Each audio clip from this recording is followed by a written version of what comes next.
Guys, so my name is Mosibudi, and today that we're going to be talking about Black Lives Matter, the movement in general. And so just to tell you guys a bit about myself, I used to be in Stellenbosch, recently graduated, recently started adulting, and my preferred gender pronouns are she, her, and then I'll just name all the panelists quickly, and then they'll introduce themselves, tell a little bit about themselves, and then give their gender pronouns. So Nomfundo. My name is Nomfundo Mfeka, and I'm a second year BA International Studies student. I'm very passionate about Black Lives Matter movement, and I've quite voiced this to many people this past week, and even before that. I don't think it's a movement, but it's part of my life to talk about Black lives and to assert my identity and to just let it shine in whatever corner of the world that I find myself in. My preferred pronouns are she and her. Giuseppe. Hi everyone, my name is Giuseppe Guerandi. I'm a third year international BA International Studies student at Stellenbosch. Also a student leader and activist from Stellenbosch University.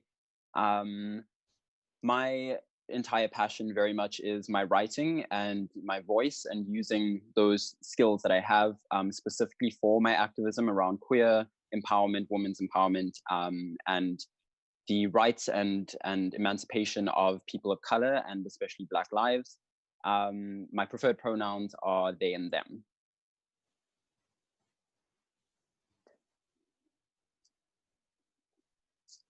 Yeah, Tariro. Hi, my name's Tariro. I am a second year BA student, majoring in philosophy and English at UCT. And quite frankly, I'm just angry about what my existence is because of things like colonization, apartheid, and all of the things that we don't actually talk about, which, kind of get erased in history. I too am a writer, but I'm also quite the chaotic debater. So that's basically all my life is.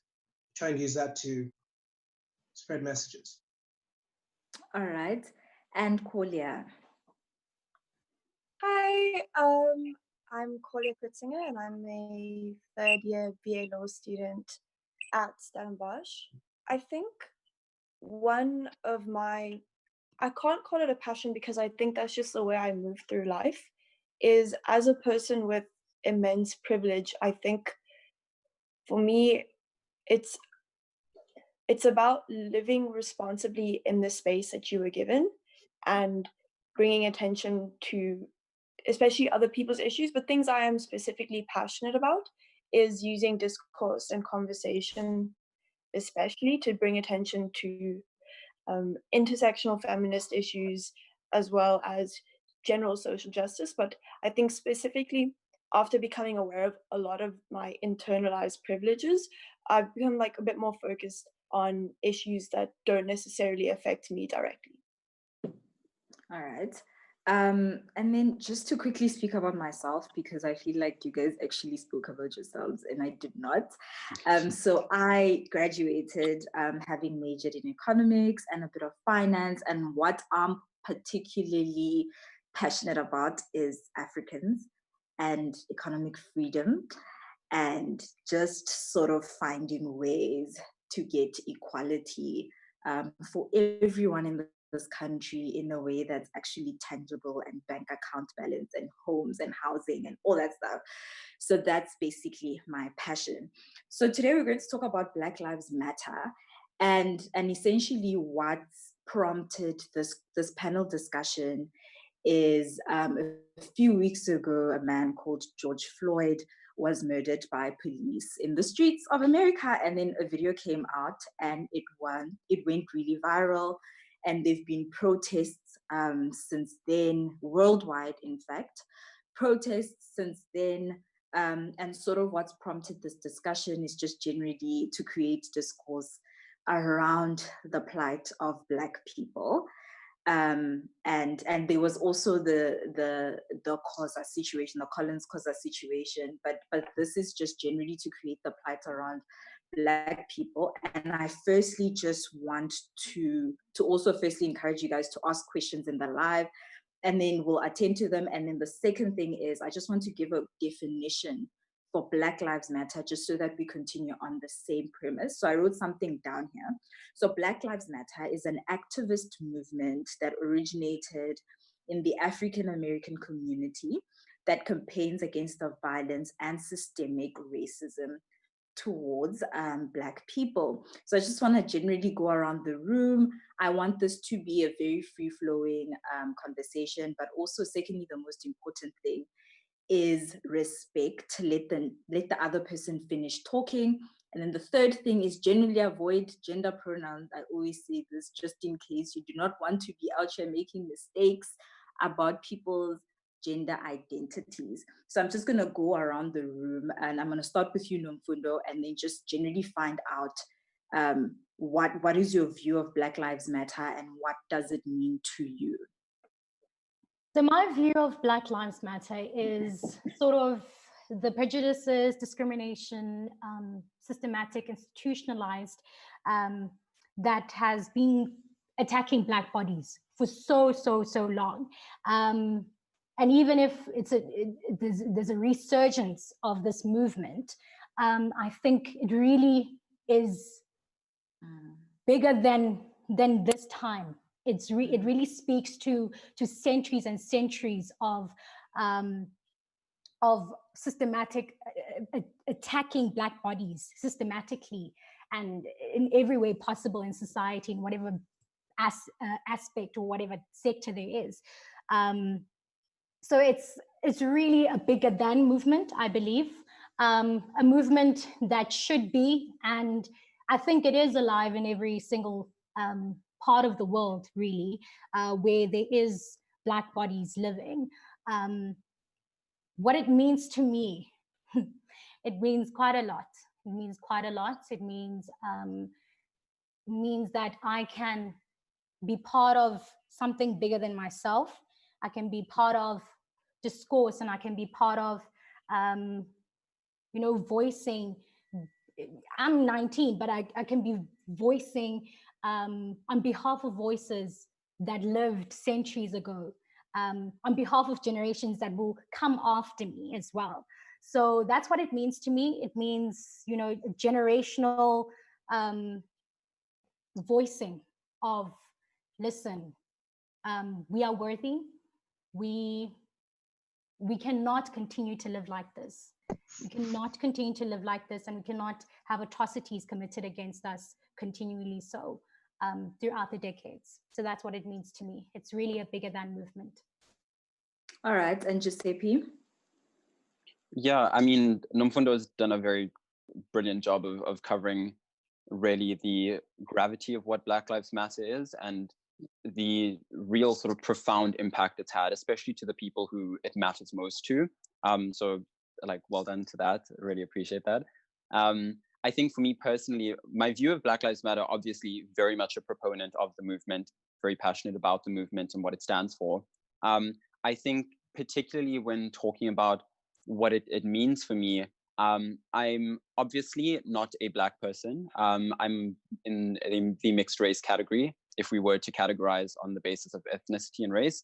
So my mother's Indian and my dad's a white Italian man.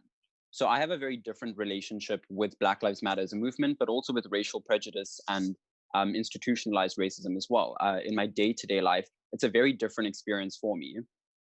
So that's not to say that I've never experienced racism and don't experience racism, but it's also to acknowledge that this movement isn't specifically for me, even though there are parts of it that hit very close home for me. And I think that's an important thing for me to recognize, because I've experienced an immense amount of privilege because of my background, because of my race at the end of the day. So yeah, I've had a mixed bag, to put it that way. I've had a lot of privilege, but there's a lot of backhandedness to that privilege as well. And I think for me personally, coming into it with that identity that I have, racially speaking, Black Lives Matter is particularly important for me, especially now, because it's an inevitability, the movement and the entire ethos of the movement. It's an inevitability and a long time coming. And it is very much a response, a rejection, and an active retaliation against the institutionalized racism and discrimination that, like Nomfundo has mentioned, has existed since we've understood race, since we've understood racial power dynamics. And for me, it's so important to recognize that the movement is an inevitability and a long, long time coming, and a very necessary inevitability. And for me, what's so special about the movement, and it's because it's been around for a while now, since, you know, Trayvon Martin and everything, it's been around for a while as a movement, as a concept. I think in its modern day sort of iteration now, as we're experiencing it now, what's so important for me about the movement is that we're really recognizing the nuances of Black Lives Matter, the various factions of society that the movement targets, economically speaking, you know, in terms of understanding how to dismantle toxic capitalism, the spheres of socialized discrimination, state monopoly on violence, and how that's racist. Black Lives Matter has really only become more nuanced with time, which I think is so amazing. And especially in terms of what Black Lives Matter stands for. And this particularly impacts me. It's only now that we're really seeing queer voices within that movement say it's about all Black lives at the end of the day. It's not just about a few Black lives. And that's something that I think was missing early on. And this modern incarnation of Black Lives Matter is such an important one for me, because we're really recognizing that the Black experience is not homogenous. It's not one thing. It can be a queer Black experience, a trans Black experience, a trans woman Black experience. All of these things fall within the parameters of the movement. And that's why it means so much to me now, especially because it's finally getting the time, the care, and the nuance that it deserves. So yeah, that's my contribution, I guess, to that question.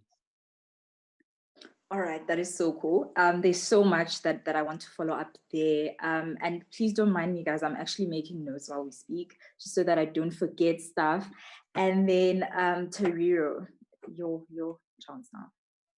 So though I agree 100% with both Giuseppe and Nomfundo, I think another important thing about Black Lives Matter, especially right now, which I found to be extremely liberating, is that there's been a kind of shift in, you know, the general way that we discuss this kind of thing.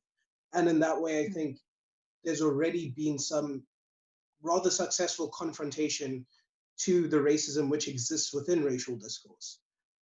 This is the first time I've actually been able to talk about race without necessarily needing to walk on eggshells. You know, this isn't about white comfort anymore. But more importantly, and I think this is partially what helps with, you know, this open feeling, it's the fact that Black Lives Matter has suddenly spread to the entire Black diaspora. All around the world, people are talking about not just police brutality in America and standing in solidarity there, but also talking about their own experiences. There have been protests in France, there have been protests here. You know, Aborigines individuals are also talking about the kinds of stuff that happened in Australia. And it's just interesting to see. I mean, it's tragic as well, but to see that we as the other to white people are not alone in our experiences based on where we happen to be in the world. And I mean, I won't lie, this experience for me personally has been rather re-traumatic. Like every day I find myself remembering some instance of racism that I've had to deal with, you know, and that I've been lucky in some cases to survive due to like not, you know, other actors not necessarily escalating as they want to do in America. But at the same time, it's also a cathartic process. Again, getting to deal with a lot of these things, getting to talk about them. So yeah. All right. I just want to add on to what Tariro said quickly about being re-traumatized, right? So I haven't been able to watch anything that involves violence on Black bodies, I think, since 2018, right? And it's just, I just can't. I haven't even watched this recent video. I can't do it anymore. I've stopped being on Twitter for like 2 weeks because I think a lot of people were also coming out with a lot of their experiences, and there's almost like an attachment that I have. There's just a feeling of angst and anger And it's almost like sometimes I feel like, okay, I just need to bury my head in the sand for like 2 seconds to rest, you know? And that's something that's important that I want to put out there. You do not have to engage anything that is traumatic if you don't feel good enough to do that. Like, don't do it. Don't re-traumatize yourself. Just generally be informed, because that's what I do. I generally keep up with the news and I generally keep up with what's going. But watching something that is as hectic as George Floyd's video, I haven't done that. So there's value still in sort of engaging with the conversation, even if you're not putting yourself through that kind of stress, I guess is the word. But yeah, Corlia. So I think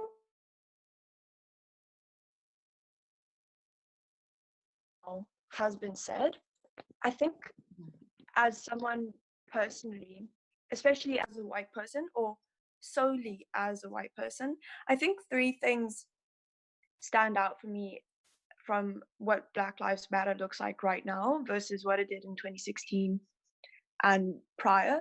I think Tariro mentions this, and this is also what I value, is that Black Lives Matter has become a lot more confrontational, and that prior protest actions were required, or, you know, not that that was less valuable than this, but that was the general zeitgeist of the time, of appealing to either white sympathy or some type of collaboration. But now I feel that Black Lives Matter as a movement is a lot more confrontational, in that deep systemic injustice has, I think, reached a boiling point. I think especially if we think about what has happened in the past weeks before George Floyd's brutal murder.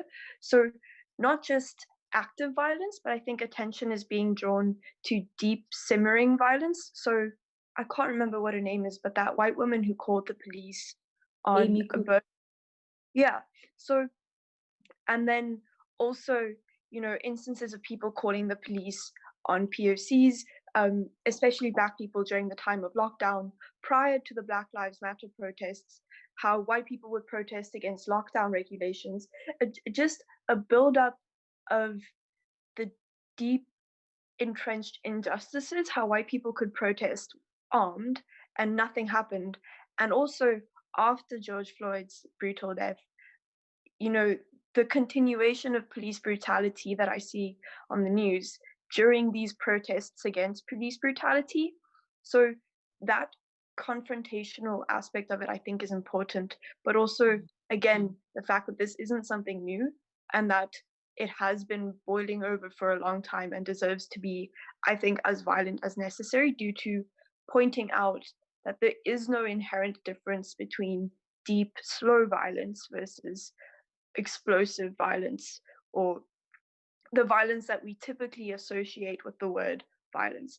I think also, as a white person, especially now, it has become incredibly clear that my proximity as a white person's, like my proximity to the oppressive structures that exist, mean that it's no longer, or it has actually never been good enough to denounce these structures. It's not enough to say for centuries that you've been helped by these structures. It's not enough to say that, yeah, you'd like to opt out, because as a white person, your entire existence is founded on these structures. So a lot more active dismantling of these structures is required from white people in order to reach the bare minimum. I think another thing that I value is that the bar for being a good ally has been raised, because it's no longer, or it has never been, but it's more clear now that it's not good enough to just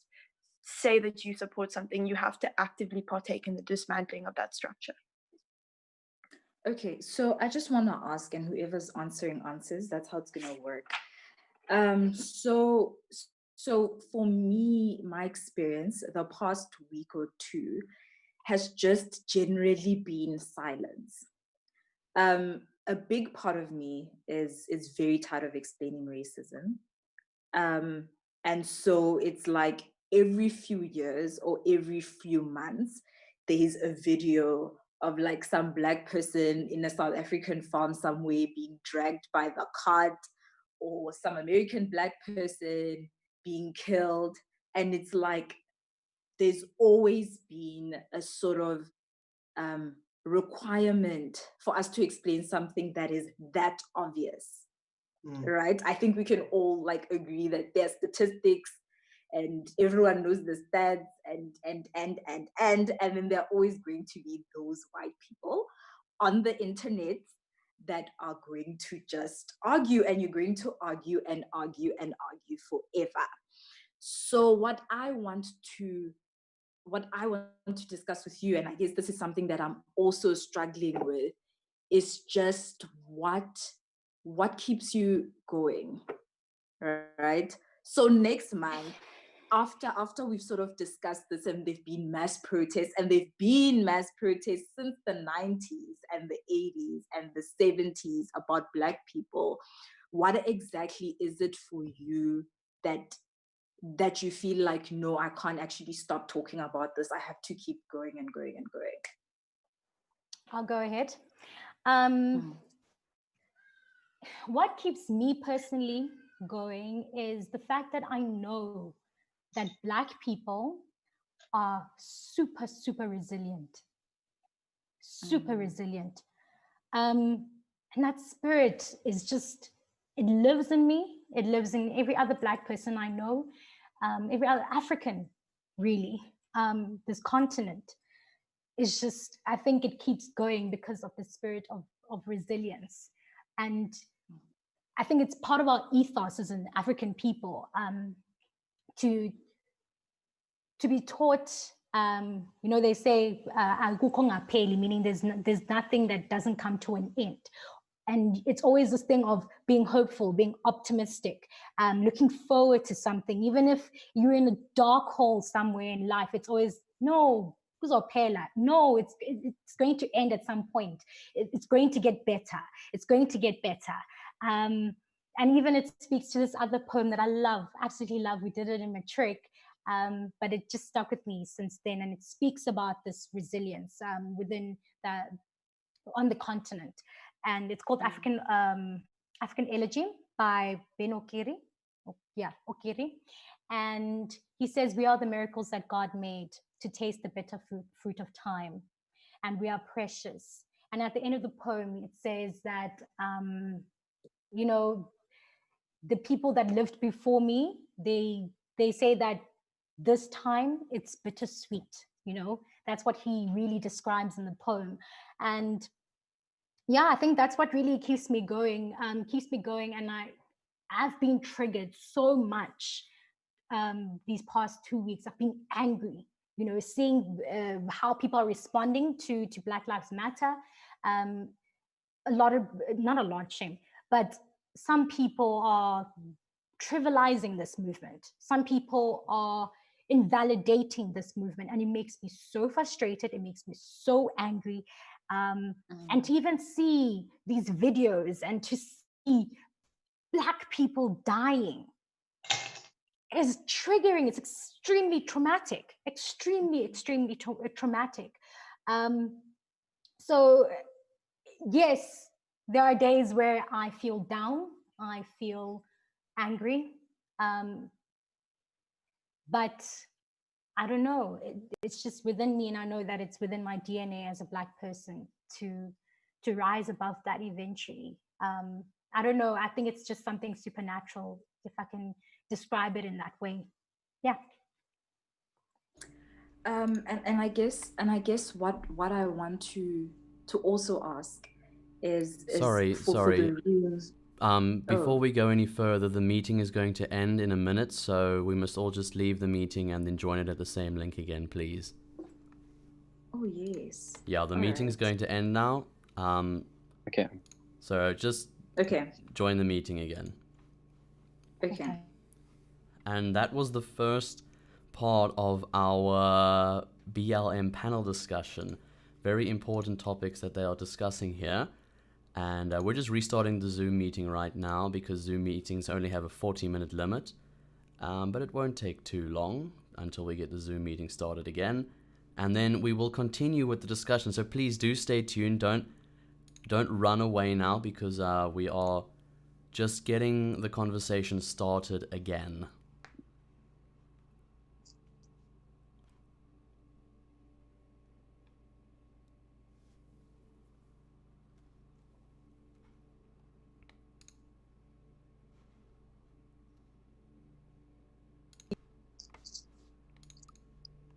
Hello?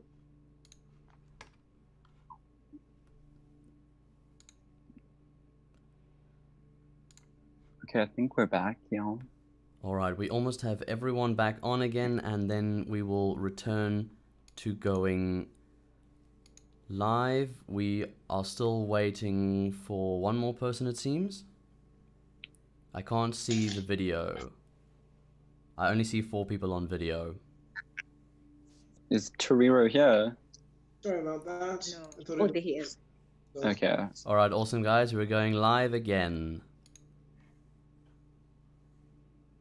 And we're live. All right. So essentially what I want to talk about is, how do you feel like the movement is different? Like, how has it evolved since it sort of erupted? And I guess also Black Lives Matter is not something that started with us. It's not something that started in 2016 with the first murders in America, right? It's apartheid, it's Jim Crow, it's colonialism, it's so many things, and uprising have sort of happened since then. How do you guys feel like we have a better voice in this time, particularly because we've been talking, like, I don't think there are people who are literally Black people who are sitting around and just acting like this is not there, does not exist. We are outraged all of the time. What do you think is particularly different about our voices in this time? May I? Yes, Tariro. So I think throughout history, Black people have found themselves or ourselves in this extremely unfortunate position of being born and then forced to live out the rest of our lives between a rock and a hard place. Every decision we make is one of survival as opposed to one of self-actualization and thriving. And I think what makes our voices different is the fact that we've moved from one space, we've moved from one rock and a hard place to a rock and a hard place that's different. We've moved beyond like having to deal with, more legislative, more out there, more brazen kind of mechanisms of having to oppress people, to getting to a point, and Black people, to getting to a point where we get to confront more the ideas behind those laws, the way that they've subtly changed form, and how there's been that perpetuation of violence against Black bodies, just in a different way. It's that idea of like, oh, apartheid's gone now. Yeah, sure, legislatively, but it's still there. And I think that's allowed our voice to change. The fact that the enemy has changed, the fact that there's more nuance required in the conversation to deal with the problem, as opposed to before where it was like right in front of you. Like it was something that you just, I don't know, it was a more obvious situation, if I could say so. Though gaslighting people will say it's never been obvious. So there's that chat. All right. Does anyone else have anything else to add on that? I could definitely add to that and reaffirm that definitely what has changed, and it's been mentioned in the panel, that number one, people are much more vocal. People are much more relentless about explaining the situation, and really they're not holding back. I think it's been too long that racism is being blanketed, and I think now the focus, as Tariro said, it's more so on subliminal racism. it's pointing out that racism does not have to exist in overt form. Racism is subliminal, and there's so many forms that it takes, and it represents itself within our circles, whether it be at work, whether it be at school, at uni, So I think that's where the focus is now at, and the focus is also the focus and the conversation is also touching on white privilege. It's touching on intersectionality as well. Just the other day, I also had a conversation with another friend of mine, and we were saying, you cannot be xenophobic and then still support Black Lives Matter. That does not make sense. Because you are basically advocating for the lynching of African foreign nationals, yet you're saying no, the lynching of Black lives should not happen. It's contradiction in itself. So there's so many intersectionalities that are part of Black Lives Matter, the queer community as well, xenophobia, also talking about gender roles as well. And yeah, I think it's a much more, it's a discussion that really encompasses a lot of things, and it's very varied, which I love. It's very colorful. I love that. And we can also owe it to the internet. We can owe it to just quick communication. That video came to South Africa quick, so we can owe it to that. We can owe it to media consumption, and just really fast communication that we have now. But also, as I said, within us, we are much more vocal and we are much more relentless about this, which I love, absolutely love. Can I jump in there? Okay. Can I? Okay, thanks. Yeah, all of that is so powerful. And I think if we really want to analyze how Black Lives Matter as a movement, but also as an effect, has changed in its modern form now, I think like the history of Black Lives Matter as a ideology has been around it's been around for a while. The notion of isolating specific institutional forms of racism and specifically state violence of racism has been around for a while, and fighting violently against that and actively confronting and retaliating against it. All of those sentiments have been around for a while. So it makes us ask why it's different now and how it's different now. Because, the Black Panthers were a massive incarnation of what Black Lives Matter is ideologically. Many of the Maroons and many similar actors such as that were all in the same vein of what Black Lives Matter is, which is a very deliberate, forceful, and violent retaliation against state racism and state racial violence. So ideologically, there's such a rich history of what Black Lives Matter essentially is. And I think when we take that history into account, the works of Angela Davis and the likes, who've really given us the theoretical foundation for Black Lives Matter, the way we've used that history as a movement and as an ideology of Black Lives Matter today is so fascinating. Because firstly, I think we shouldn't underestimate the effects that Corona has had on Black Lives Matter and international lockdown has had.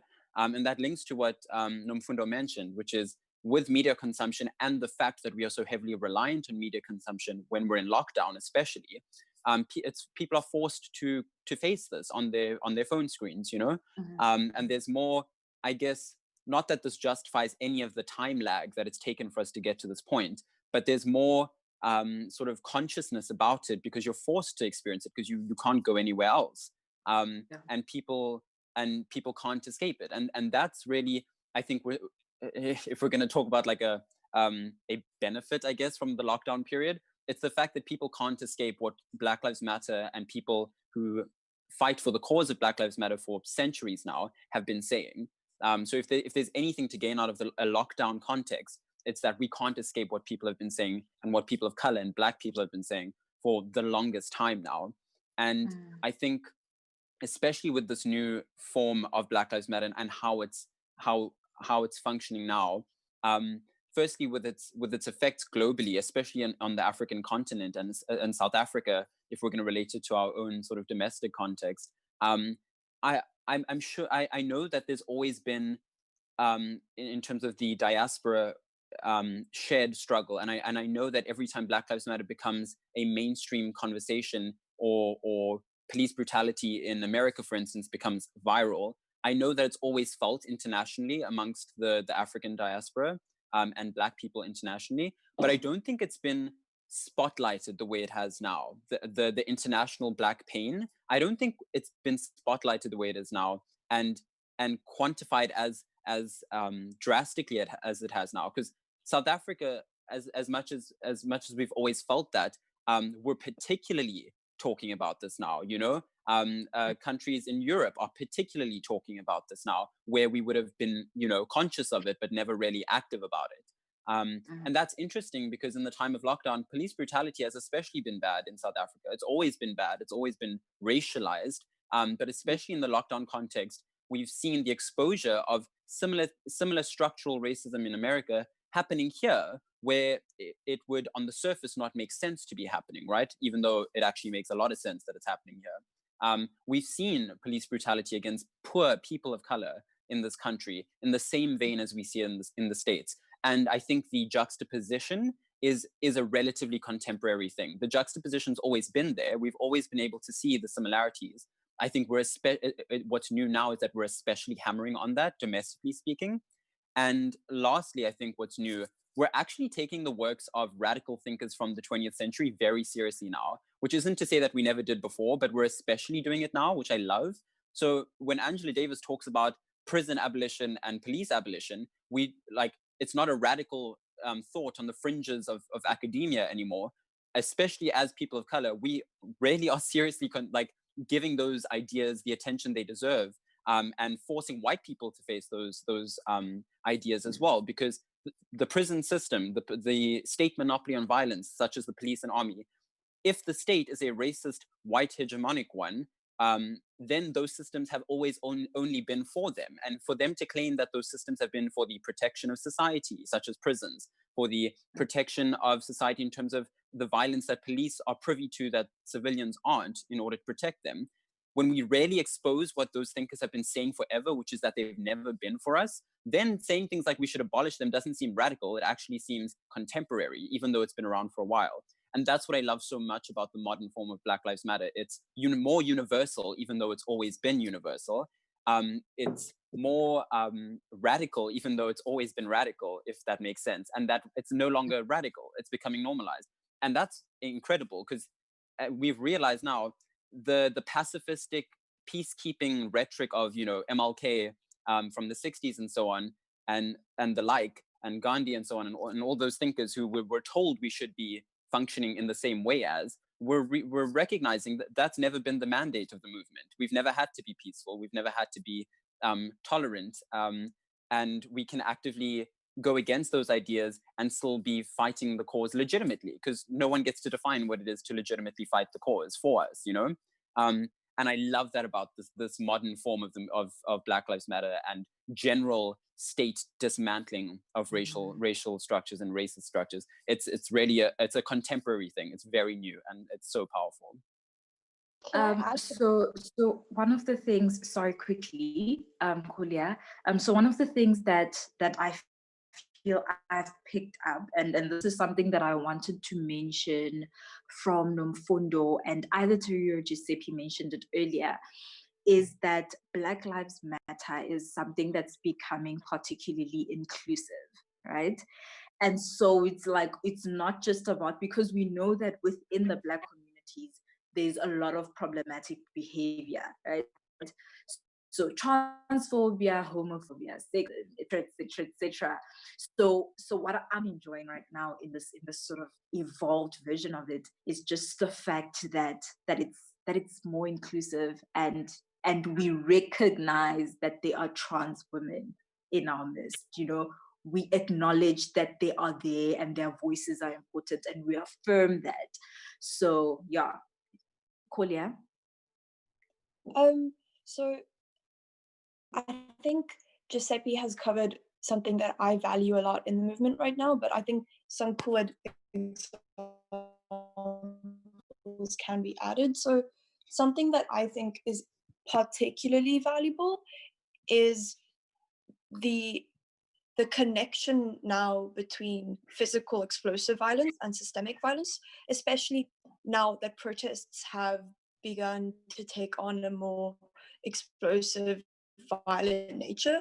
So I think previously,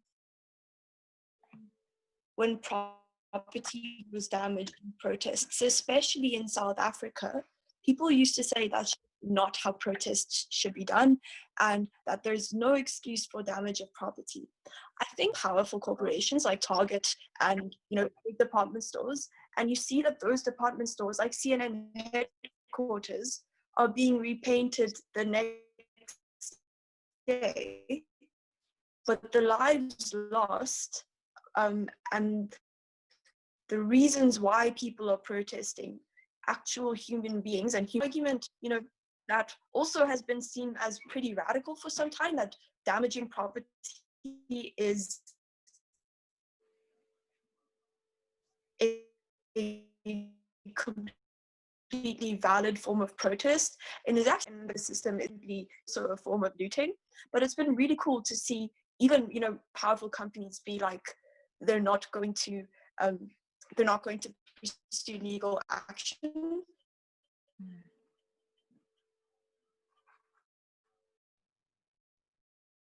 Corlia, your connection is not doing the things. I don't know what's going on. But I caught what you're saying. I'm still talking. Okay. Stuff like that, because the arguments that looting protests are legitimate are becoming more mainstream. I think also with prison. Corlia says you're gone. Can you guys hear Corlia? Am I the No. problem? Yeah, Corlia's gone, sis. Yeah. My phone just... Is it working? Yeah. Did you not hear anything I said?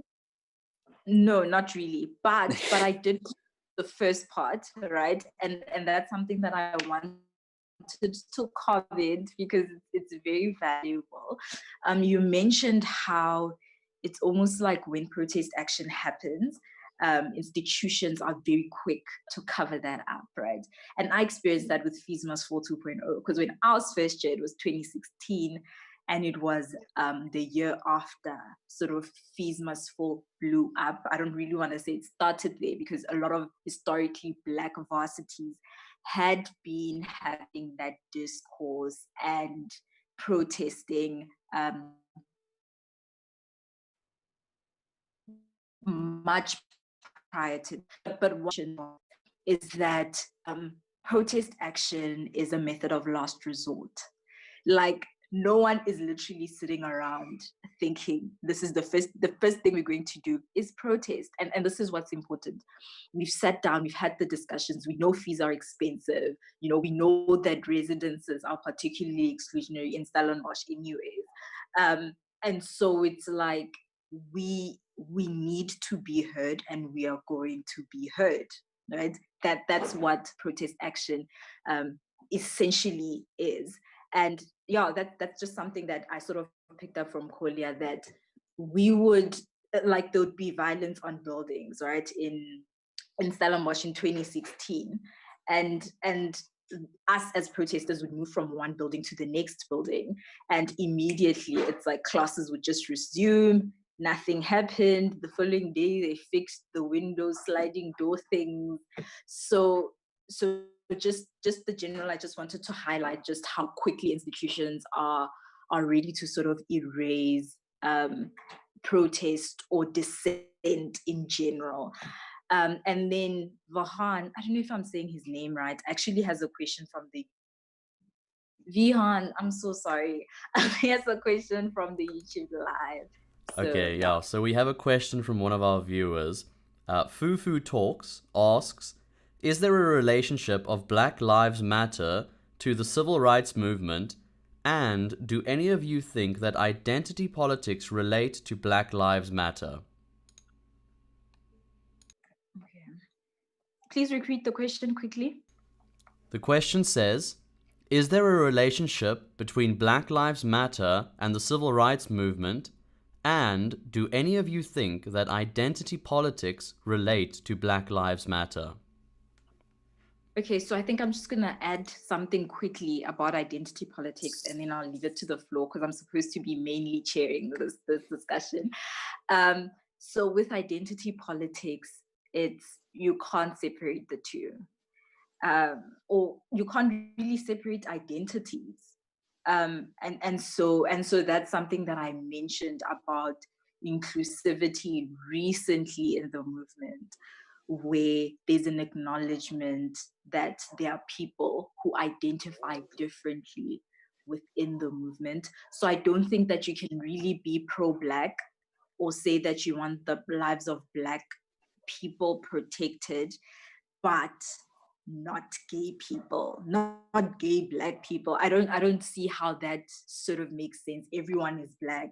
There are just certain things that differentiate us, but our humanity is the same and our race is the same. And so identity politics play a huge part. But yeah, the floor, you guys can add.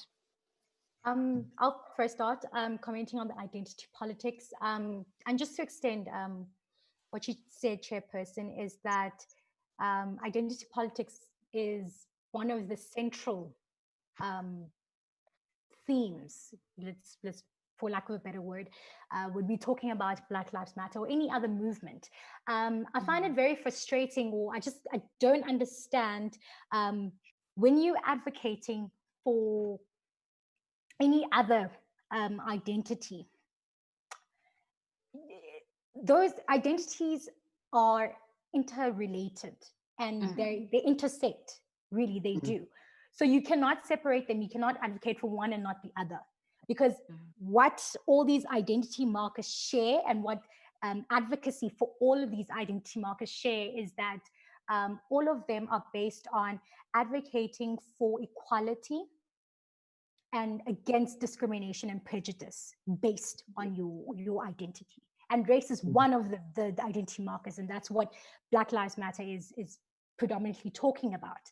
But as I said, it's really, really interrelated, and you cannot separate it. Absolutely not. You cannot separate it.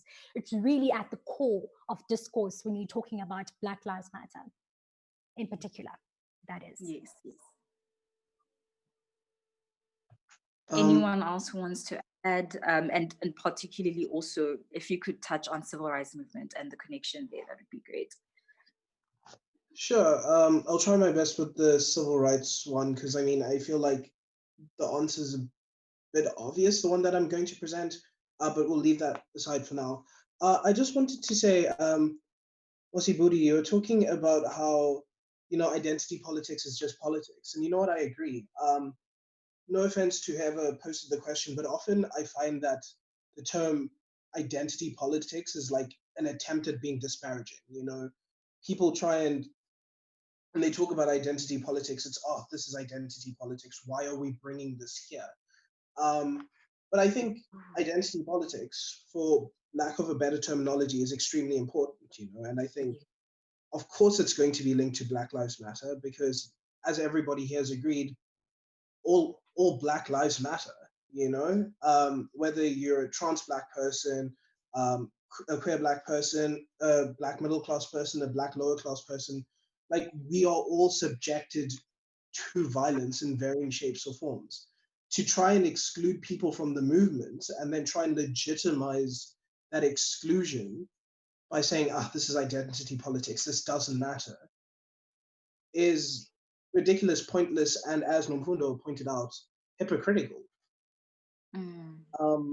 But yeah, the civil rights movement, I think Black Lives Matter ends up being, firstly, a continuation of both the civil rights movement and the Black Power movements in America. This idea that there is some kind of violence or oppression of Black people that we need to deal with. I think how there's like this progression then is you have like civil rights movement, then you have Black Power, and people are like, oh, Black Power is too radical.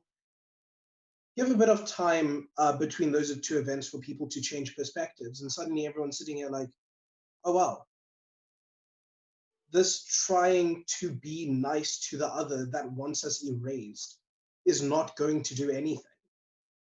And because of that, we've now begun to appreciate and try and incorporate these more radical ideas into, our praxis for protest right now. It's more about full-on confrontation. It's all about dealing with this concept, this subliminal concept. And I think even in South Africa, in a South African context, everyone's like, Rainbow Nation narrative, singing Kumbaya with white people, to quote a friend of mine, and suddenly everything is fine. But even here, we had Biko, we had, Black consciousness being a thing. And we're realizing that that is what we need. We need to appreciate those values and doctrines and use those to try and eliminate the issue of violence and racism within South Africa. So I think all of these are just improved versions of movements that didn't necessarily do the things we wanted them to do. I think, sorry if I can jump in. I think that there's a lot I agree with there, and then there's a lot that's contentious, I guess, which is good because that's healthy. But I think dealing with the civil rights movement firstly, because this is something that I'm particularly interested in. I think that historical comparatives are always a bit risky, especially in terms of movements, to make those comparatives in the first place, just because you lose a lot of the nuances of the specific movements at their specific contexts and times. You lose a lot of those nuances when you try to draw links and comparatives. So the first thing I would say is just that, I thought I was muted for a second, oh my gosh. But the first thing I'd say is that trying to draw historical comparatives, especially for movements, is just risky business, and something we need to do very carefully. That being said, I think it's really useful to do them anyway, as long as you're doing them very critically. And with the civil rights movement of the 60s linking to Black Lives Matter of the 2010s and now, I think what's interesting, and Tariro's pointed to it, is if there's any link to be drawn, it's more on the lines of one being a logical progression from the other. I think that's the most obvious and most significant link to draw between these two movements, is that Black Lives Matter is very much a continuation and logical progression of the kind of foundational aspects that civil rights laid out for us. Because at the end of the day, the civil rights movement was very different in very important ways, even if the fight itself is against, racism as an abstract concept, racism as the institution and state we live in. Even if the things we're fighting as movements are very similar and come from a similar vein, the two movements are very different in terms of how they go about that and what they're targeting with that. So civil rights had to be very legislature centric, right? Because at the time, racism was embedded in the legislature explicitly, very, very explicitly. And the civil rights movement had to target explicit forms of racism first, because those were the most palpable and those were the most powerful. And they did that successfully. And the way that they went about that, the mechanisms they opted for, with MLK being very influenced by Gandhi and so on, was peaceful protest and peaceful mechanisms and mass collectivization in a peaceful way. So they used things like sit-ins, pray-ins, kneel-ins, all of those things, all of these peaceful protest mechanisms to achieve their aims, and did so en masse, right? They collectivized by the millions sometimes. I mean, the march on Selma in Washington, they had hundreds of thousands, So that was specifically successful as a mechanism for those specific aims of legislature at that time, right? Obviously, Black Lives Matter, which is more directly linked, I think, to the Black Power movement, has to do things differently, right? Because it's also targeting different things. And the first thing I would say, if there is a similarity between civil rights and Black Lives Matter, if we're going to say anything, it's in the way that, especially in for African Americans, the way in which the culture of collectivization has still stayed the same, right? And that's a beautiful aspect of the African American community that I admire so deeply, is that everything comes down to a tradition of struggle, a tradition of protest. So African Americans still collectivize in church spaces, for instance. Churches are still a politicized space for Black people in America, especially the way they were in civil rights era. Churches are a political space still. People can still collectivize within their respective communities in a similar way, and still call back on the traditions of figures from the 60s, for instance, right? So it's not to say that Black Lives Matter abandons civil rights altogether as a movement, as a mechanism and so on, because the Black community is still rooted in that tradition. It's just that now we understand that they're very different things in their mechanisms, because Black Lives Matter is explicitly confrontational, explicitly violent, because it recognizes the steadfast, impenetrable nature of embedded violence and explicit violence in the state, right? And where you can target legislature peacefully if you want to, like you can do that, you cannot target something like state violence peacefully. And that's what we've come to realize. Those two things are diametrically opposed, I think. So Black Lives Matter is definitely more rooted in the tradition of Black power and so on. And that's an amazing progression for Black power to make into Black Lives Matter. So those are the comparative links that I think can be made. There's a lot more I can say on that. But with identity politics specifically, we've touched on most of it, I think. But again, I just really want to reiterate, Black Lives Matter has, and the Black cause in general, has never been more nuanced than this, especially in America. It's always been important, but we've never been so internally critical as movements the way we are now. So where the civil rights movement has been criticized historically for, sexism within the movement, queerphobia within the movement, you can't come for us in the same way now, because we are very, very self-reflective. We care about internal intersectional dynamics, both internally and externally. So again, when it comes to identity politics, and I forget where I read this, but it stuck with me forever. It was to say that the state and the white man and the majority will tell you that being overly sensitive is a weakness. But what we need to change as a culture is recognizing that being overly sensitive is our most potent strength and weapon. Because when you're overly sensitive, you can better understand the internal struggles of people who might be Black, for instance, but a different experience of Blackness. And when you are overly sensitive, you can better cater to people within your movement, and you can better understand people within your movement, and you can expand on the aims of your movement. The civil rights movement could never have imagined what Black Lives Matter is fighting for now. The civil rights movement was never going to end police brutality because it just wasn't directed at that. And now, with the overly sensitive internal dynamics, intersectionality of Black Lives Matter, the normalization of radical ideas and so on, it's a whole new ballpark. It's a whole new game that we're playing. And identity politics are integral to that important shift for contemporary Black Lives Matter movements. So yeah, that's that. If I can, I'd like to add on the issue of identity politics. So the problem that I have with people using identity politics in an overly simplified way is that people often assume that identity politics isn't politics. And I know we've touched on this before, but I think why this is particularly important in countries where the state apparatus is for white people is when politics in the neutral means neutral politics furthers the interests of white people, and if mainstream politics, not identity politics, is normal, then it seems as if any type of policy action, any type of collectivization that aims to not only be in the interests of white people is then deemed identity politics. When Mosibudi says, when the system is so unequal and when policy only deems to prop up, middle class white people with proximity to the system, I think, and a lot of people use the term identity politics to claim that Black Lives Matter is alienating allies or is somehow counterintuitive.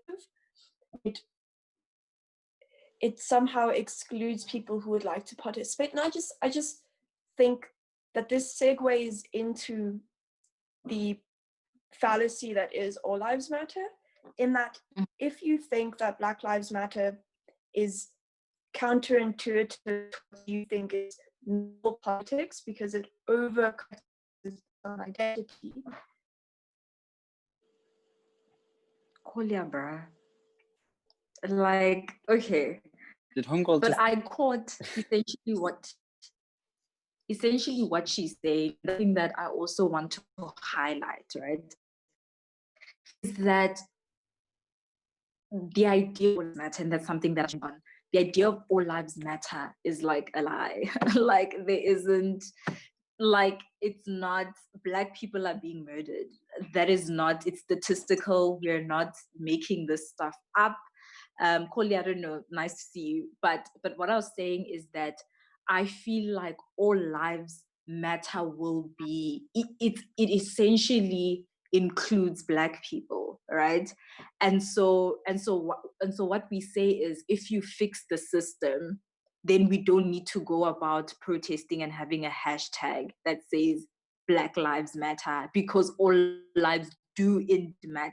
But we know that that is a lie, because there's statistics, there are all sorts of things. Smart people who study this stuff in varsity can tell you that it is a lie, and Black lives do not matter. And Black lives are particularly affected in adverse ways when they need to get a loan at the bank, when they need to go to schools with other kids that aren't Black, that don't look like them, when they get stopped by the police on the side of the road.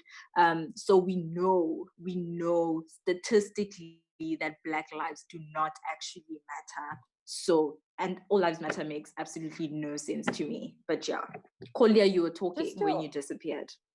Oh, sorry. You can go back to Corlia, because I wanted to comment on the hashtag All Lives Matter. Absolutely detest. Sorry to intersect Corlia, but it's so trivializing, that movement. It's so trivializing, and because we're not trying to have a conversation, or we're not disputing the fact that all lives matter. No, of course, all lives matter. Do we? You know, that's me. Of course it does. Of course, all lives matter. Every human life matters. Why are we having that conversation? Because now, in you saying all lives matter, you're shifting the focus from where, listen, Black bodies are being attacked, Black bodies are being killed, we are systematically oppressed. Now you're shifting the conversation, and that's why I say it's trivializing, and it's basically invalidating the movement in itself, because you don't understand the conversation and the discourse.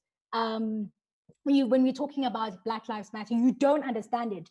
You're not informed. That's me. For me, when someone says all lives matter, I first need to calm down before I come from someone's wig. But it's also just like, you don't understand. You do not fully understand what this movement is about. And we have a shallow understanding about what it is. And therefore, we're not disputing and trying to have a conversation that all lives matter. No.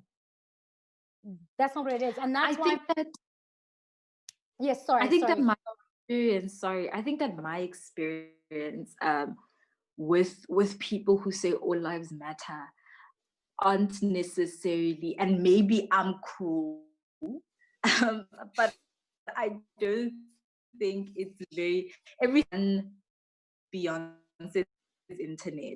Do you understand? There is no confusion about the fact that Black people are going through the utmost. You know what I mean?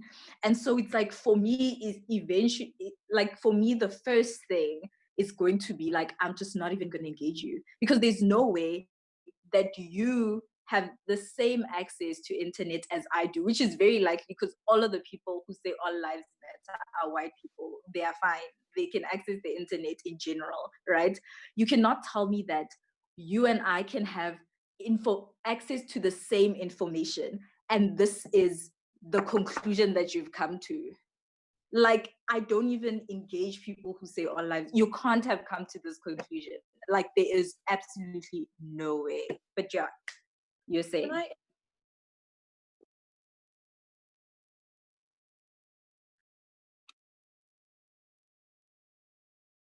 Okay. Cool. And that was now the second part of our conversation there. Don't go anywhere just yet, because we are going to start the Zoom meeting again. But you know what happens is that there is a time limit on Zoom meetings, and then we have to start the meeting over again. Tuma, I just need you to know that we did see your question and we will getting to it right when everything has started up again. But all we have to do is we just got to start everything up again, and then we will continue with the discussion.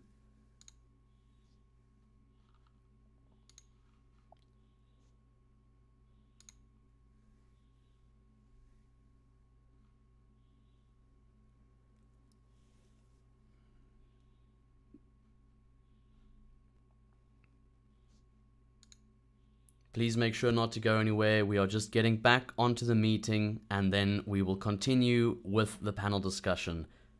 Don't worry, this is the last time we'll be starting the meeting, because after that, the panel discussion will be over.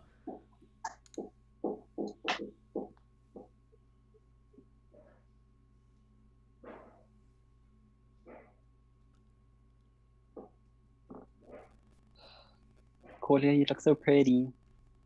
Oh, thanks. Your RoboCop voice has been a lot today, though. Okay, and we have everyone on the meeting again, so we are going live again, and then we will continue with the panel discussion.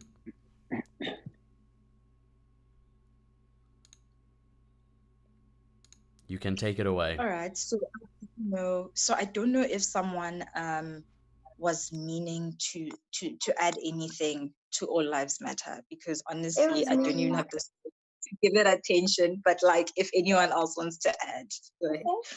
I think that I think we give the people who support All Lives Matter way too much credit and benefit of the doubt, because I don't think we can credit them with ignorance, because as a white person who has like a lot of proximity to other white people,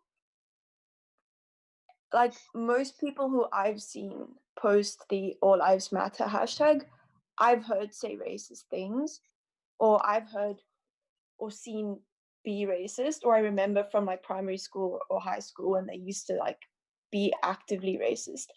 I think the All Lives Matter hashtag is a reaction to Black people finally getting the attention they deserve and feeling that white fragility and reacting to that in anger and in frustration.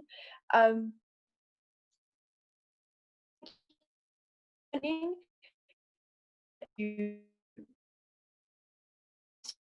current see as neutral in place, so you just don't think that the reason why people are protesting are actually a big deal, or you think that it's still a big deal but you would rather still be comfortable in your privilege.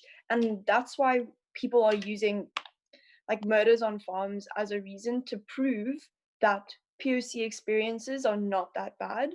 It's all, I think, a very calculated decision to undermine Black people. And I don't think that we can claim that they're ignorant or they just don't know any better, because I think that they know exactly what they're doing.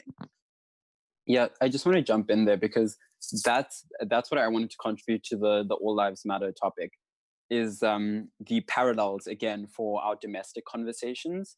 As Corlia has mentioned, the farm killing situation is white people, is South African white people's version of All Lives Matter for a very specific South African context. And they're very much they're the same thing. All Lives Matter and pointing out that farm murders are a thing and are a problem from white people are very much in the same ideas of delegitimizing Black experience to highlight white experiences. And I say this because I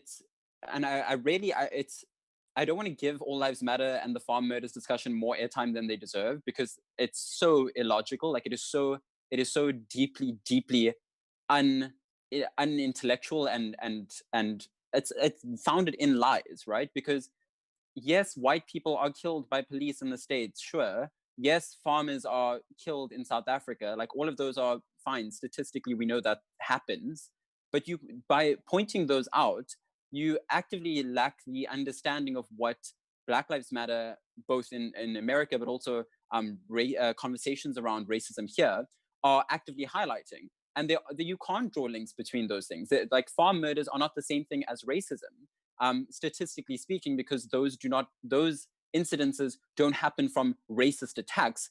In an overwhelming majority of instances, most of them overwhelmingly aren't racist attacks in the case of farm murders, but also don't make up a significant portion of murders in this country to begin with. They are such an underwhelming amount of the murders in this country to begin with, and they're not racist almost all of the time, that to say that white farmers are being killed and that's the racist issue here is deeply nonsensical, because there is nothing racialized about it, overwhelmingly so. Same with All Lives Matter. White people, yes, are killed by the police in the States. That we know that happens. They're the majority of the population. So yes, some of them are getting killed when they commit crimes, and whatever the case may be. Is it racist though? Is it active racist state violence is the question.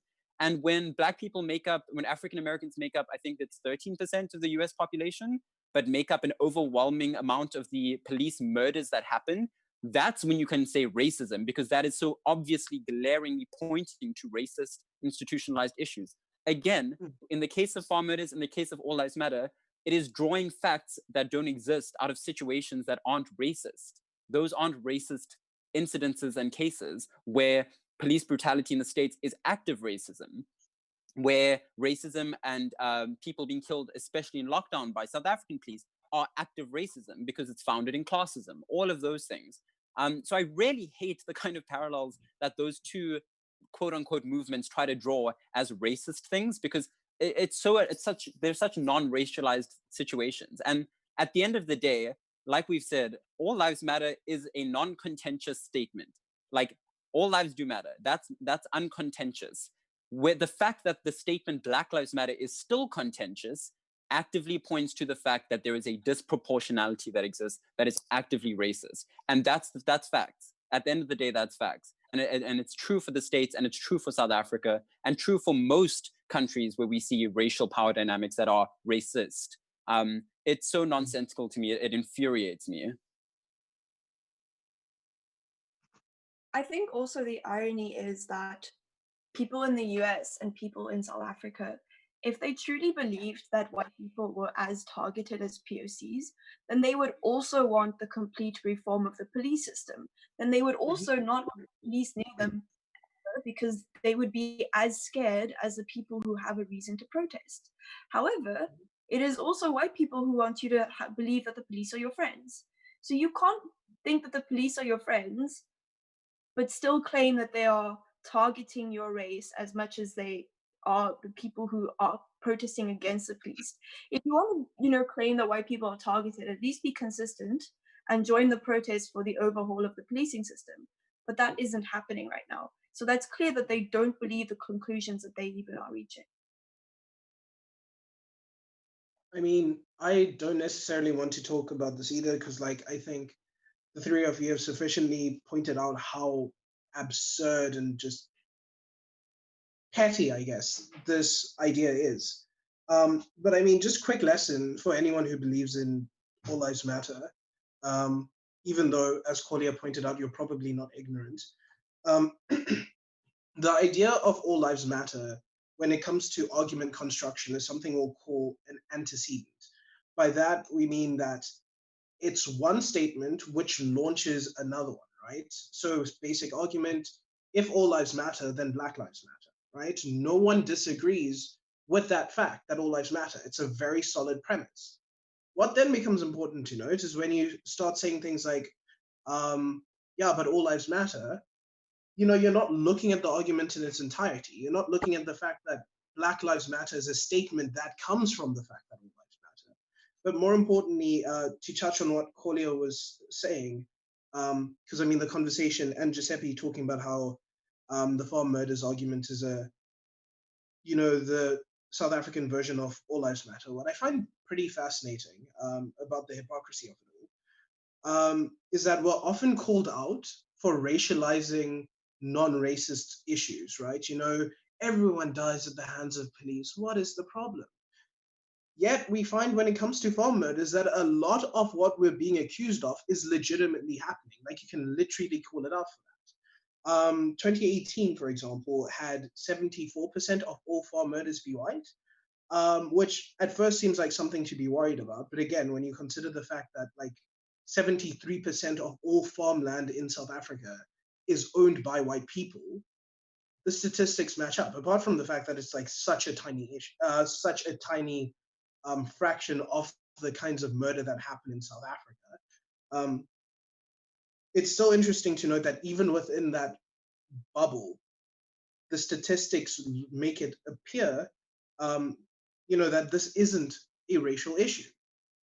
Yet somehow, once we get called out with the stats showing that this is a racial issue for racializing non-racial issues, it just doesn't compute. And I just want to spend one last molecule of energy on farm murders, right? First of all, there's crime in South Africa. Like, people are poor, people's houses get broken into, all kinds of people get their houses and their farms broken into.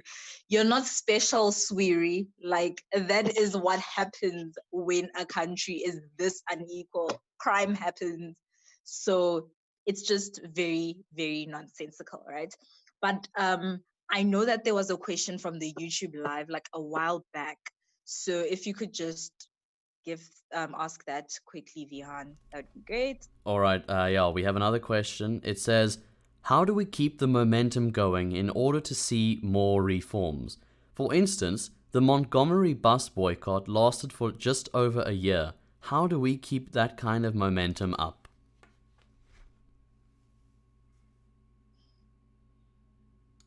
Sure, I'd like to give this question to the room because I also fail at just keeping up the energy, and that's something that I mentioned at the beginning. Nomfundo, do you want to go ahead? Oh, okay. You go, I'll follow. Okay. That is the big question at the end of the day. With any activism, any movement, particularly any movement that's on the cusp of revolution, especially like this one is currently, momentum and the sustainability and longevity of momentum. And I think that the barriers and obstacles to maintenance of that energy are different now than we've seen in the past with movements and activism, in a number of ways. So this links to like mentioning the Montgomery bus boycotts and so on. It's very different now because the ways in which we can sustain activism now and the channels for that are far more vast, firstly. So the obvious one being social media being a channel for sustenance. And a number of things come from that. Firstly, when we think of social media, the notion of social media being a perpetually politicized platform is one that people aren't always super comfortable with. So a lot of people don't like the idea of social media being a politicized space, when in fact it is an incredibly important space for politicization. And I think what's going to be important is utilizing our modern forms of activism to actively maintain our energy. So making sure that the platforms that you engage with the world in and on are constantly being used for activism, for these movements and for momentum of these movements. That's the first thing I'd say, because we're not going to have a bus boycott, for instance.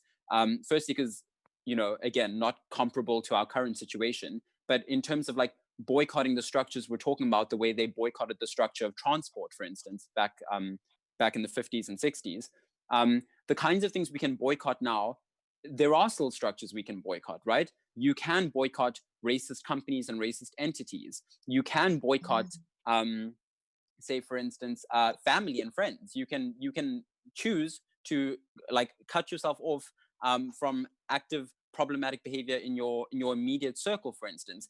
Obviously, it would be preferable to try and engage with those spaces and try and improve them. But at the end of the day, you need to boycott spaces as well that you have previously tolerated. That's going to be super important, especially for white people.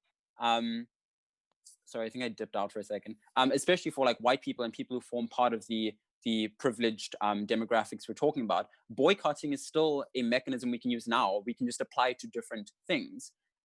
So social media and boycotting, super, super important things. But then thirdly, I think we just need to constantly remind ourselves that political movements and actively committing to things requires a degree of genuine feeling and genuine commitment, right? So this links to the phenomenon of performative activism, which we know has been around for a while, but we're finally calling out head on. It's going to take actively dismantling that cultures of performativity with activism, because at the end of the day, that's becoming the trend. I'm seeing really problematic straight cishet white boys from, you know, my private school bishops who are all activists now, where they weren't when I was in high school. I don't know where that was. They're all taking to social media now, all apologizing, all calling themselves out and so on. That's fine, but at the end of the day, that's a fad and that's a trend, if we're being quite honest. So if there's a level of genuineness in those sentiments, by all means, we appreciate it. But at the end of the day, we know that that's a fad because it's a trend now. And we're calling that out. So I think actively calling out performativity in activism is another way to maintain the energy. We can't tolerate it. And we really need to go out of our way to both protect our own peace, to make sure that we don't burn out, because that's how movements die quickest, is when the participants and constituency burn out. We need to find ways to maintain our own peace, especially people directly impacted and involved in these movements. Protect our own peace while at the same time constantly committing to our activism and calling out performative activism. So those are like the immediate things off the top of my head. So something that I want to bring the Sure. conversation to the South African context particularly, right?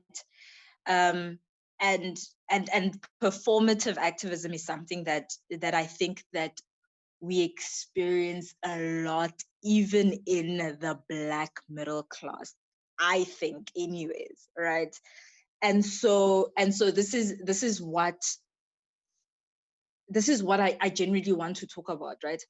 The issue of Collins Khoza, right, came out, and when it came out, it was mostly people saying, no, you guys are always sort of supporting American movements and not necessarily South African ones. And when there are Black people, poor Black people specifically, who need you on your very doorstep, you are not doing it, right? And the thing is, it's popular now to be outspoken about issues of race and issues of violence on Black bodies, but particularly the fact that it's selective in the way that it's popular. So it's like people had to actually be guilt-tripped into speaking about Collins and speaking about all the other sort of murders and all the other incidences of police brutality that happened during the lockdown. And this is the thing for me personally. I live in the suburbs, right? So this is a great privilege. And I never saw a single police person patrolling these streets, you know, or a soldier patrolling these streets. These are things that are particularly going to happen when you are poor and Black, not just Black, right? And I feel like in the South African context, there's a lot of performance, you know, in activism, but secondly, there's just a lack of, I think, acceptance of privilege from a lot of people of color still, who enjoy privilege in class. Yeah.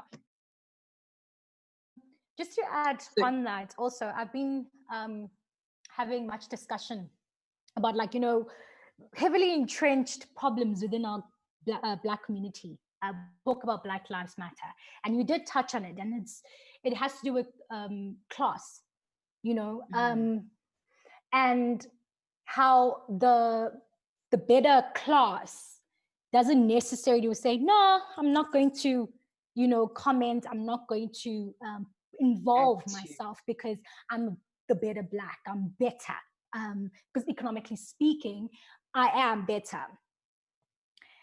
And I find so much issue with that. Like, there's so much issue when it comes to that, and that's where performative activism also shows it and rears its head, really.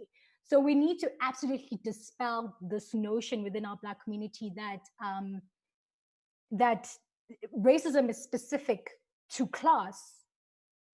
It's a universal issue. It's a universal issue. It's a universal Black condition. And that's why also when you mention nationality, I get a bit confused as well. It's like, but you need to be focusing on what's happening in South Africa and blah, blah, blah, blah, blah, and whatnot. You're not understanding that this is universal, and you shouldn't really, when you speak about it, you shouldn't really be attaching to it nationality, saying, we're only supporting the US, we're only supporting, no, it's universal, and we should be supporting it regardless where it happens. There have been things happening even in Nigeria during this time as well. And yeah, I think it's really important to dispel that within our community, and we struggle a lot within the Black community to really unite, especially when it comes to racism, because there's also class that comes into play. We need to absolutely dispel that, and we need to unite, and we need to think of this issue as a universal issue that affects everyone, other than it doesn't really matter what nationality, it doesn't matter what identity you are, or other like identity markers you have in life. Like, it's universal. That's it. Period. I think I slightly disagree, and I don't know if I'm allowed to disagree as a chair. But I slightly disagree, and the point that I disagree is that intersectionality is not just race and gender, it's also class, right? And there are certain things like the Collins Koza situation that's not going to happen to a Black person that's living in Sandton, right?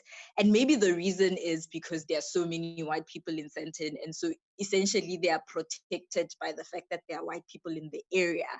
But a huge part of the way that racism, I feel like in South Africa particularly, shows itself where it has to do with human life, right?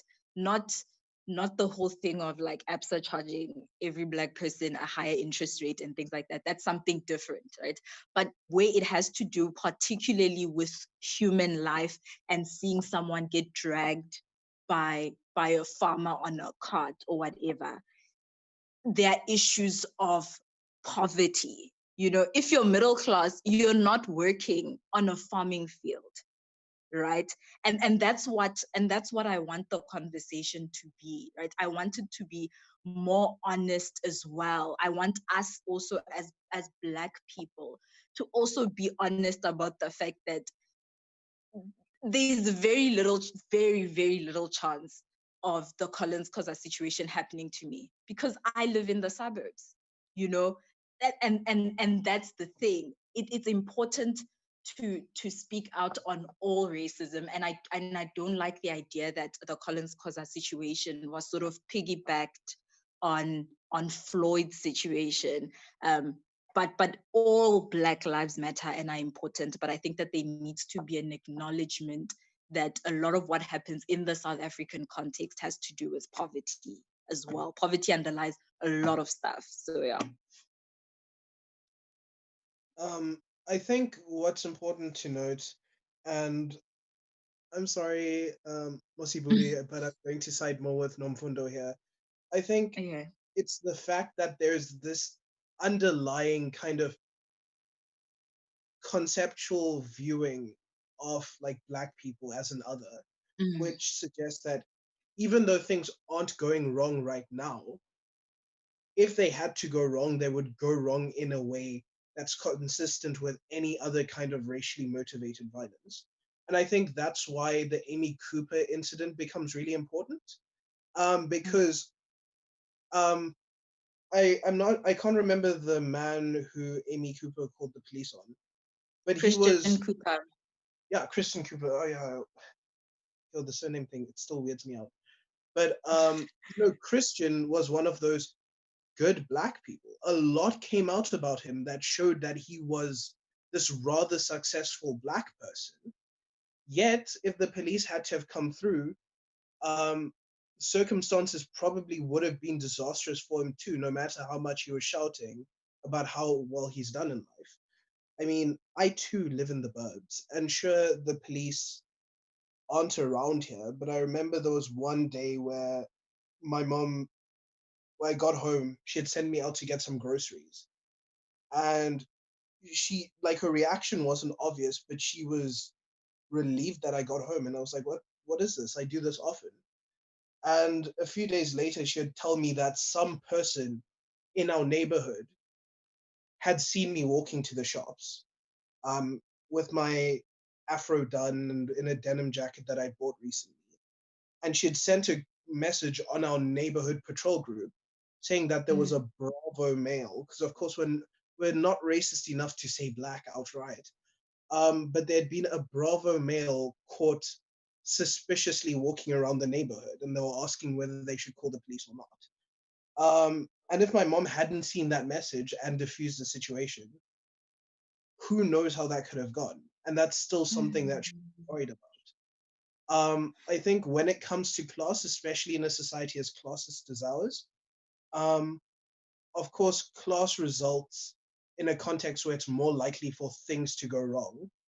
And in that instance, that's why we ought focus on people who are a lot more economically marginalized, and in fact do away with capitalism altogether. Just going to throw that in there. But the important part is we're all affected in varying degrees. Racism just manifests itself differently depending on other components of your identity, you know? Yes, I get what you're saying, but my stance is still that being poorer affects you more. And I think that's also what you said. But I feel like being poorer makes racism more evident, or like it just sort of actualizes in a more brutal way when you're poorer. But we have 15 more minutes, right? And I want to talk about effectively, actually what you're saying is that you're sort of living in this white space and this thing happened to you, right? I want to talk about the Black students movement, right? So a lot of these kids go to these private schools, like bishops and such, and they've sort of come out to just be like, yeah, our school is actually kind of racist. And I personally, my personal experience, I'm just going to share it quickly, is I went to a school here, and it's school in town, but all the kids were Black. So essentially I experienced racism mainly from the teachers, and I guess I realized that it's racism when I got to varsity and got disillusioned and informed and all those things. But one of the things, right, I didn't know how to word it, I didn't know that this was prejudice at the time, was I was in grade 11. And what happened was our principal at the time had gone to an athletics meeting that we had with the school down the street from us. And one of the Black girls walked up to her, Black girl from the school down the street walked up to her and said to her, wow, you allow your kids to have party hairstyles. And so it was like, and then she comes back, and then she's sort of having registration on Monday. She's like, yeah, we're going to have a girls' assembly and talk about the hair situation. And so when we got to the girls' assembly, one of the things, and I think one of the biggest issues for me in high school was the fact that because we didn't have white kids, we knew that the code of conduct was problematic, right? But it was like there is no contrast that we can say like, oh, but they treat white kids like this because we were all kind of Black. And so what had happened was we went to the girls' assembly, and one of the prefects in there asked, oh, as you can see, I'm growing my afro, and how long am I supposed to grow my afro? And you know that hair issues, if you're going to mention hair issues to Black people, it's automatically prejudice. Please do not even try to convince me otherwise, right? So she's like, no, how long can I basically grow my afro? And Mrs. Van Drach was like, nah, you can only grow it basically this high. And that's when I decided to grow my hair, because I don't really like actually growing hair.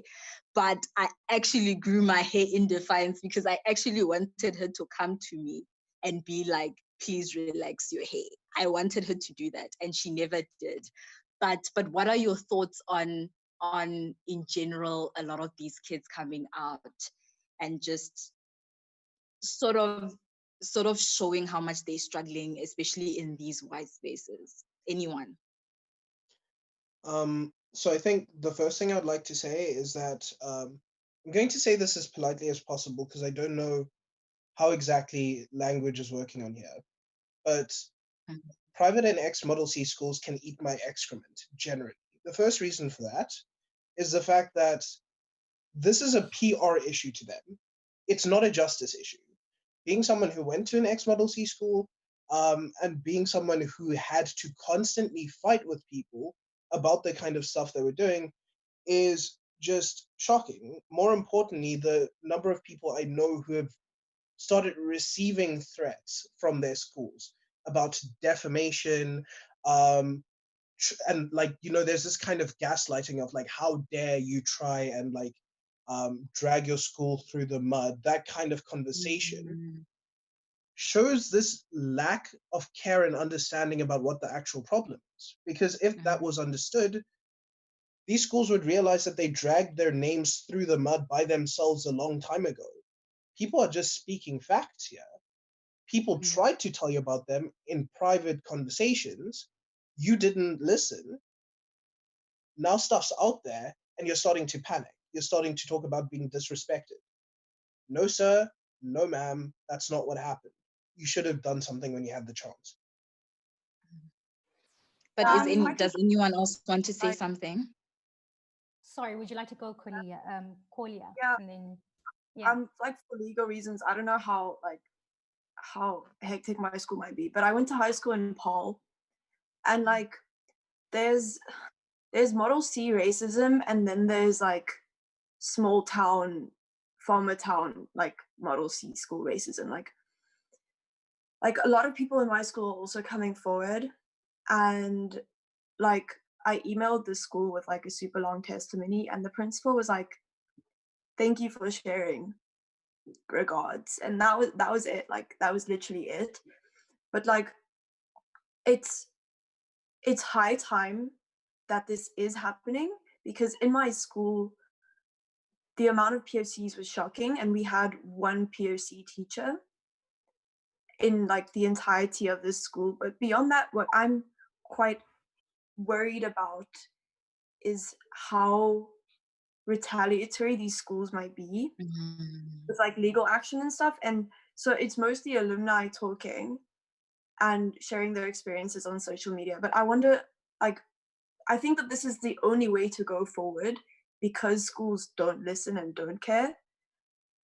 But I am nervous to see what's going to happen, because I don't know, it just reminds me of a lot of the times when students were sued for speaking out against like UCT and Stellenbosch and couldn't get their degree. I'm worried about current learners more than alumni, because they can't do anything to old students. But yeah, it's an interesting and a dangerous time, but also one that gives me a lot of hope, because things are finally brought out in the open. Nomfundo? When it concerns the experience of POC Black people in white spaces, at these Model C schools, these private schools. I also went to ex-Model C school. I wonder if that's correct. Yeah, so an ex-Model C school. And actually just throughout my life, I've been, okay, it's more so in high school that I did interact more so with white people. But like, for instance, I'll share this here, is that when I used to play hockey, and I don't know if you know, for sports, there's a quota system where each team has to have a minimum amount of people of color. And time again, playing this game that I absolutely love, and I worked so hard to better myself and improve myself, you know. Time and time I was told, listen, you're only here because you made the quota system. You're only here because you need to fill the quota system. And it wasn't because I was good. Just, I'm good, that I'm on the team. That's what it is. No. And you know, there would be white girls who would say, we have it more hard because we have more competition and we need to. And I'm like, you are competing for 13 spots, whereas I'm competing for 3 spots. All of us, Indian, Black, colored, in this pool are competing for 3 spots on the team. What do you mean it's more hard for you? What do you mean it's more difficult? And actually just having a conversation about like my experiences and other people's experiences. Racism is so heavily entrenched in Model C and private schools, heavily entrenched. The issue about hair, I don't think there's the issue about hair. And I just feel hair, they used hair as an instrument to further oppress us. That's me. You know, because hair it's self-expression, right? It's your way to express who you are. This is my hair. But for you to say, you need to relax that hair, or you need to tie it, make it less, you know, out there. You need to braid your hair. Even with braids, they would have in the code of conduct, it needs to be 15 millimeters and this long. It can't touch your back. It can't touch the here. amount of There's so policing. much. The amount of policing when it comes to hair is such an issue. It's such an issue, and it goes back into how it changes the psychology of a black of a black person. Is that now because people continually tell you that your hair is an issue and the natural state of your hair is an issue, then you also start to perceive that about yourself. Then you can go and put chemicals in your hair and relax your hair. Then you start feeling very conscious about how you wear your hair. That has an effect. A lot that happens in these schools has such an effect on the psychology of Black people in particular. You know, a person telling me that I'm not good enough, you start to think, am I good enough? I don't think I'm good enough. I'm just here because of my skin, really. You know, so why people are speaking out right now is to highlight that what happens in schools stays with us for a very long time. And what happens in schools changes our psychology in the way we perceive ourselves and the way we perceive the world. That is the legacy. Yeah. It is sustained for such a long time. That is what people, and that's what the focus should be when you hear these stories. Not, as you said, Tariro, that it's a PR stand and what I need to protect the school's image. You don't need to protect the school's image. You need to protect Black people in your school that are being discriminated against. Yeah, Nomfundo, just so we have 2 minutes left, and I don't know if Giuseppe was trying to talk. I'm so sorry. But yeah, do we need to wrap up? Yes, babes. If you're going to talk for 10 seconds.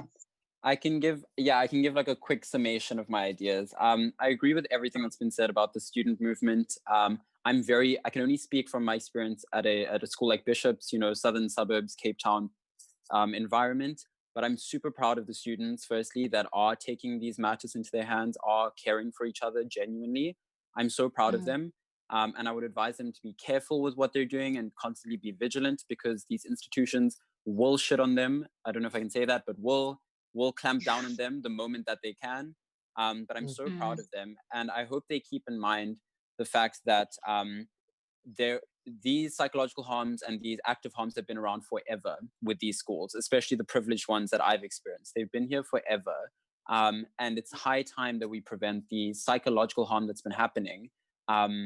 And really don't allow people to have to unpack it in the later years of their life, like my friends that I graduated with, having to unpack these things now in these stages of their lives. It's traumatic and it's re-traumatizing.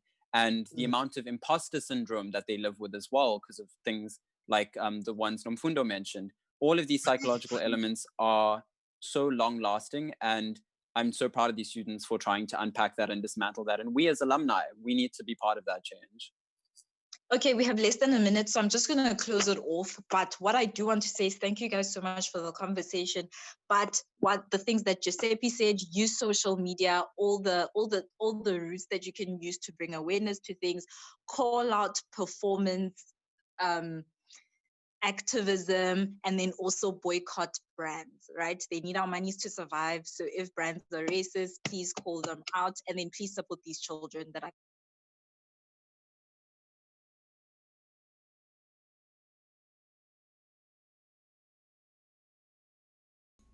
That's the end of the panel discussion. Thank you everyone for watching.